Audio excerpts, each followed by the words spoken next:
불편한 감정을 억누르지 않아야 내 안의 분노와 평화롭게 공존할 수 있다. 대학 시절 연기 수업을 들은 적이 있다. 당시 우리를 가르쳤던 선생님은 공연계에서 잔뼈 굵은 베테랑 연기자였다. 즉흥 연기며 상황극 수업도 좋았지만 무엇보다 가장 인상 깊었던 건 그녀가 가르쳐준 전혀 다른 두 가지 방식의 연기법이었다. 그 중 하나는 내면에서 외면으로 감정을 확장하는 연기법으로 우리가 익히 들어왔던 메소드 연기가 그것이다. 예컨대 실제로 가족을 떠나보낸 경험이 없는 상황에서 눈물로 가족을 떠나보내는 신을 연기해야 할 때, 자신의 과거에서 유사 상실의 경험을 끄집어냈다면, 즉 남자친구 혹은 여자친구에게 버림받았던 과거의 감정을 소환해 관객들에게 눈물을 흘리는 모습을 보여주었다면 이는 메소드 연기에 해당한다.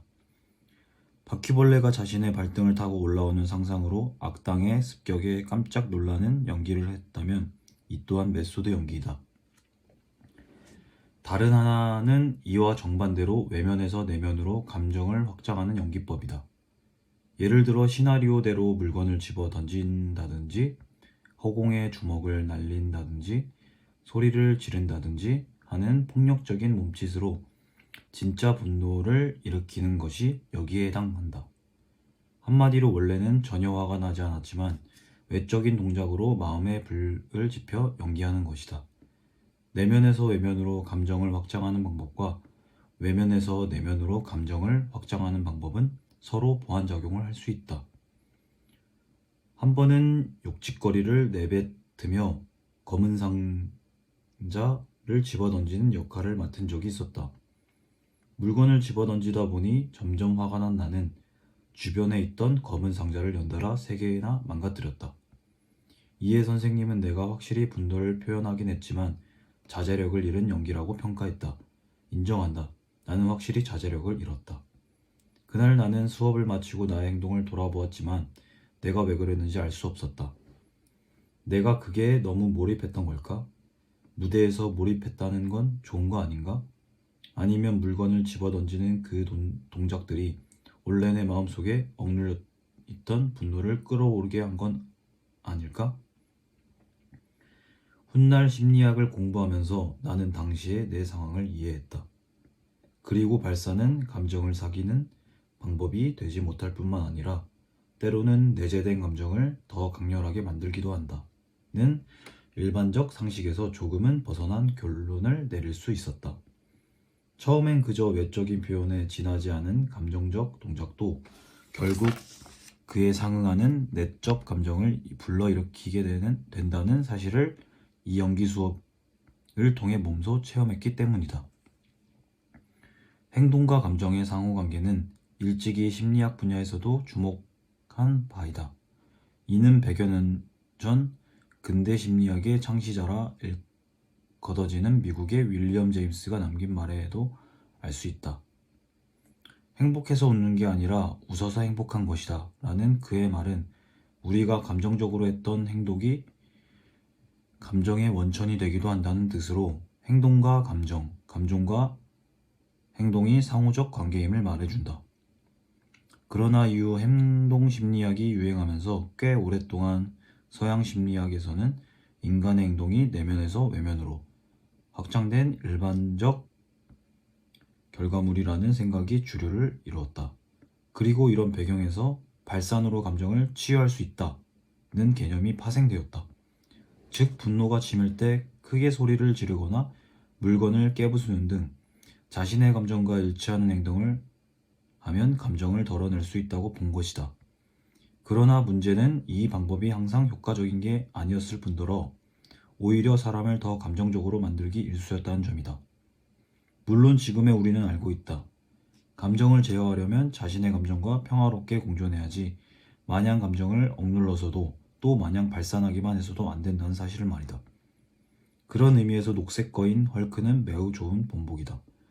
과학자 브루스 배너는 분노라는 감정을 느낄 때마다 헐크로 변신하는 슈퍼 영웅이지만 과거 배너에게 분노는 그저 억눌러야 하는 감정이었다. 헐크로 변신하는 자신을 받아들일 수 없었을 뿐만 아니라 그에게 헐커라는 존재는 분노를 제어하지 못하는 폭주기관차요. 시한폭탄과도 같았기 때문이다. 그러다 보니 그는 한껏 위축될 수밖에 없었고 그렇게 위축된 모습은 그를 더 괴롭히기 좋은 사람으로 만들 뿐이었다. 계속 그렇게 다가가다간 언젠가 폭발에 괜한 사람을 잡을지도 모를 일이었다. 다행히 훗날 배너는 자신의 분노를 다루는 법을 배운다. 둘이 공존할 방법을 찾은 거겠지. 다른 영웅이 배너에게 어떻게 냉정을 유지하느냐고 물었을 때 아이언맨 토니 스타크가 배너 대신 한 말인데 의식이 있는 배너라면 헐크를 억누르지 않고 길들였을 것이라는 소리다. 어벤져스에서 외계 생명체에 대항하던 마지막 시가전을 기억하는가? 지금은 화를 내도 좋아 라는 캡틴 아메리카의 말에 배너는 난 항상 화가 나 있거든 이라고 말하며 헐크로 변신한다. 이는 배너가 분노를 지배하고 있을 뿐 그 안에서는 항상 헐크가 존재한다는 의미로 분노를 부채질하기만 하면 언제든 폭발적인 힘을 발휘할 수 있다는 뜻이다. 마블 유니버스에서 등장한 빌런들을 상대하려면 분노의 헐크가 필요하다. 그러나 생활에서 자제력을 잃고 분노를 일상화한다면 애꿎은 물건만 망가지고 인간관계가 틀어질 뿐이다.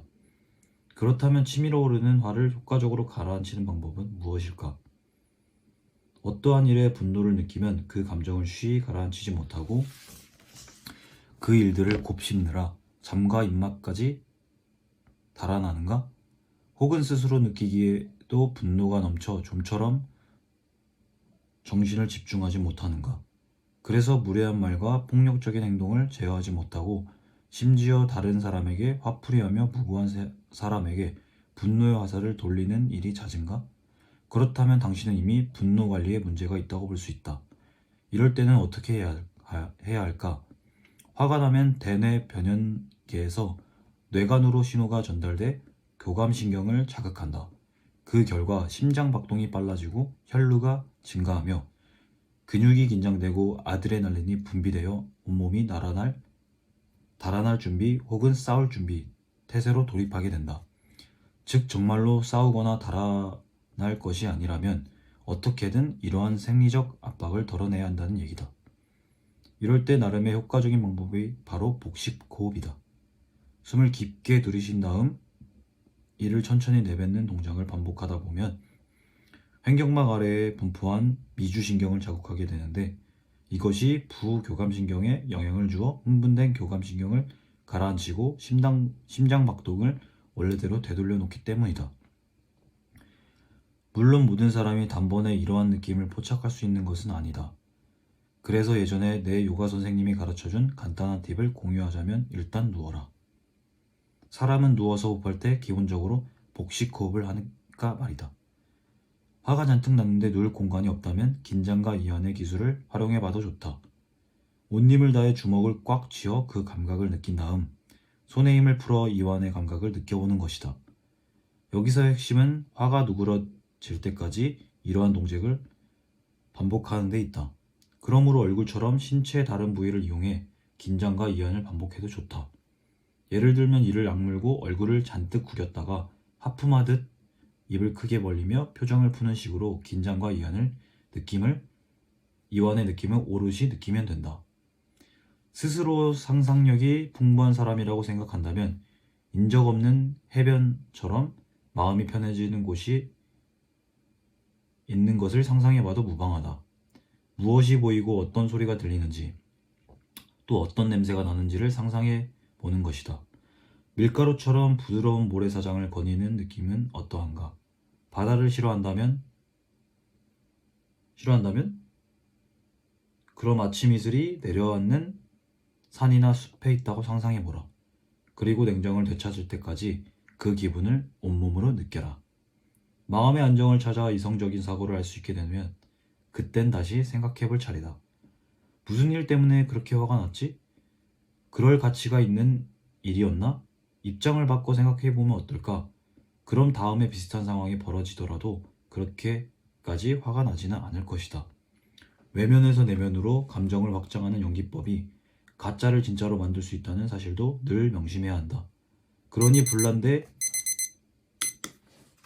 기름을 끼얹지 않으려면 불만을 표현하되 과한 행동으로 분노를 표출하지는 말아야 한다. 분노는 결국 몸과 마음을 다치게 할 뿐이다. 반대로 이러한 점을 이용해 기분을 좋게 만들 수도 있다. 내겐 마냥 명랑해 보이는 친구가 하나 있다. 친해지고 나서야 알게 된 사실이지만 사실 그녀는 보이는 만큼 그리 태평하기만 한 사람은 아니었다. 오히려 생각보다 섬세하고 생각이 많은 편인데다가 한부모 가정에서 자란 탓인지 사람을 잘 믿지 않았다. 그런 그녀가 부정적인 감정을 극복하는 방법으로 바로 거울을 보며 웃는 것이었다. 그녀는 거울에 비친 자신을 마주하며 열심히 웃다 보면 어느새 안면 근육들이 자연스레 움직이게 되었다. 그런 다음에는 온종일 그 미소를 잃지 말자고 자기 자신을 다독인다고 말했다. 그녀는 근육이 마음속 감정을 움직여 즐겁다는 정보가 신체를 통해 다시 대뇌로 돌아가면서 점차 기분이 좋아지게 된 것이다. 사실 내가 모두에게 일깨워주고 싶은 사실은 하나다.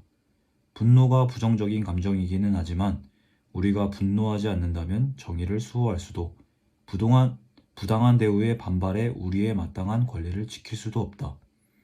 그러므로 절제력을 잃지만 않는다면 분노는 매우 중요한 감정이라는 것이다. 마지막으로 문단의 선배이자 노벨문학상 수상자인 귄터그라스의 말로 이 장을 가름하고자 한다. 우리가 나이를 먹는다고 해서 반드시 지혜로워져야 할 필요는 없다. 그러나 분노를 지킬 줄 알아야 한다. 굳이 말하지 않아도 알 테지만 여기서 말하는 분노는 남에 대한 분노가 아닌 일종의 자각이요 정의감이다.